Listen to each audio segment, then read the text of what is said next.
There's an overview of the Suns Lakers on December 21st.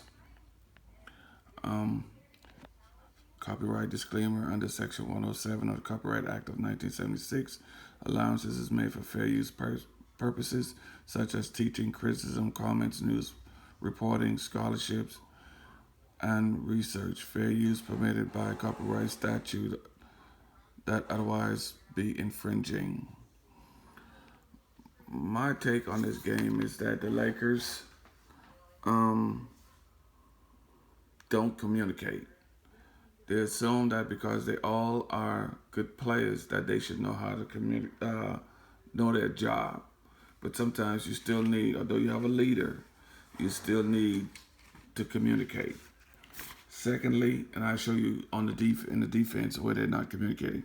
Secondly, um, LeBron James only carried his team so far, and I think he just playing to make the playoffs, and then it'll be a turnaround. But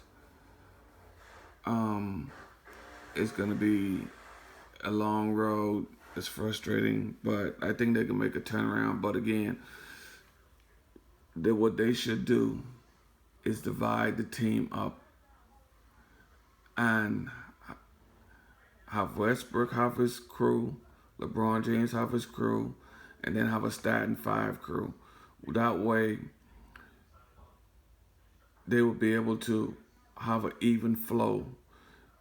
And each one of them, LeBron James crew will either start the first or second. Would have the second quarter. Westbrook could have the third, fourth, whatever. But if we divide them up, they'll have a better even flow because LeBron James more of a slow pace than Westbrook, and Westbrook want to go.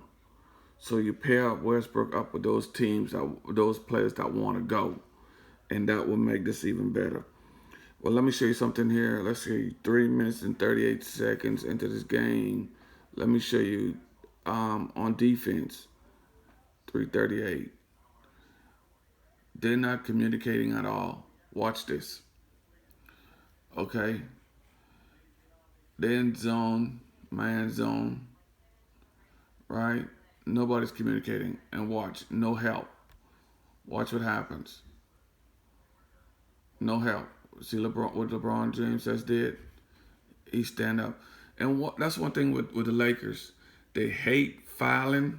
They hate getting fouled. They don't want to take a charge. Now, Patrick Beverly is the only player, that's my man. I like Patrick Beverly, a 6-foot guard that will take a charge and don't mind defending anybody. He don't care how big you are. He'll defend anybody.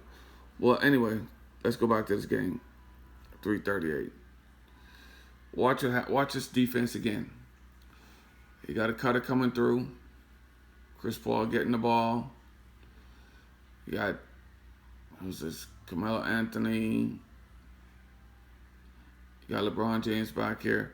You got a shooter in the corner. Well, watch the cut. Watch this. You just let him go through. Hopefully, he got the help on the defense side. LeBron James didn't even step up to take the charge. Now, even if this player rotate over, Chris Paul would kick it out to the shooter in the corner. Well, so you don't want that. Well, what he should have done was cut down just a little bit more to take the vision away from Chris Paul, so you have to lob it over his head. LeBron James should have took the charge, knowing that's Chris Paul move every time. But again, the Lakers don't communicate. They don't talk. Let's go to 406. And now, mind you, this just my opinion. This just my opinion in this game. The Lakers don't talk. Again, they don't communicate. Watch this again. No communication. He threw his hand up like, where the help at? But remember, he's the tallest person on the court. I mean, not on the court, but he's the Lakers center. So who else gonna rotate over? Westbrook or Rondo or this player here? But there's no help, no communication. Nobody, and the best team that do a lot of talking, in my opinion, on the league is Golden State. They have one person that backs out orders on defense all the time. All the time. I don't want to mess up his name, but it's Green, I think is his last name. But he backs out orders all the time, letting people know where to go, what to do. That's his main goal. Let's go to where we at? Let's do fours. Where we at? Let's go to 437. Watch this again. Watch this again. Look. Why? Right? If we in zone, you see this? And then you got a shooter in the corner. He's cutting the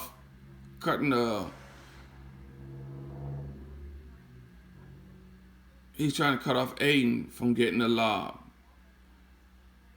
LeBron James is trying to stop Aiden from getting, but you get the offensive player right here. Carmelo Anthony just trying to get back. Ariza, he don't want to leave his man. His man's a shooter. So I'm learning these names.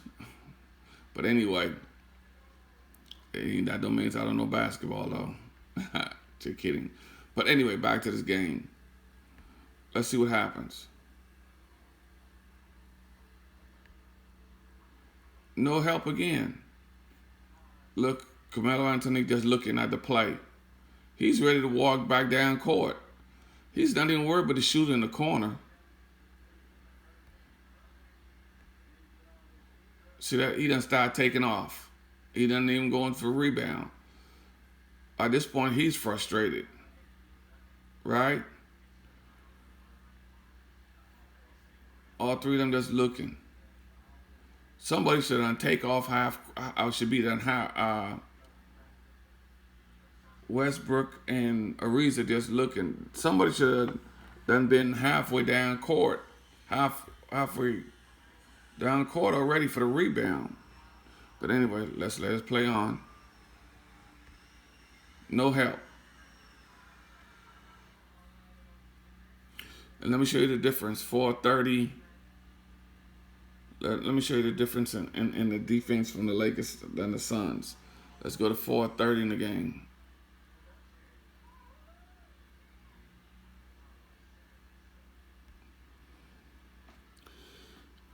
Now,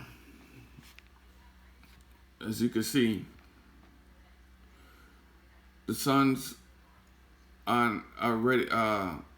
Aiden has LeBron. He's in help defense.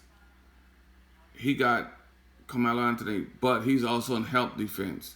So what they're looking for, and LeBron James notices, they're looking to see if he can drive. If he drive, they can fake and let him go. He's gonna take the charge right here. This is the man to take the charge right here. But LeBron James didn't take the bite. But that goes to show you, their defense was much solider than the Lakers. Let's go to 5-14 in the game.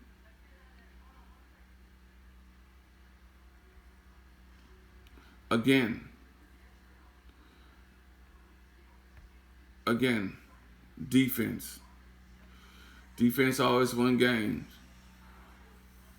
Chris Paul got, I guess that's Carmelo Anthony. Aiden got, I guess it's Westbrook. He got, I don't know his name, but he got LeBron. He's in help defense. Watch the help defense. Watch the rotation. Watch the help defense. Everybody ready to stop this. Now, in fact, LeBron James did get his shot off. He did get a shot. I mean, a dunk. They can give him that. But they're not going to make it easy They got see, and the Lakers like to play bully ball, and that's one thing where the Suns gonna stop the bully ball, take them the Lakers out of bully ball mode and make them play. And I want you to notice something with the Suns also. While I'm on the Suns, let's go to 725.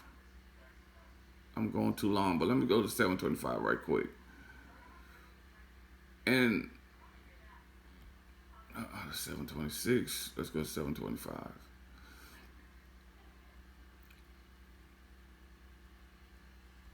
I want to show you something. I want y'all to notice this. The Suns use the shot clock. 725.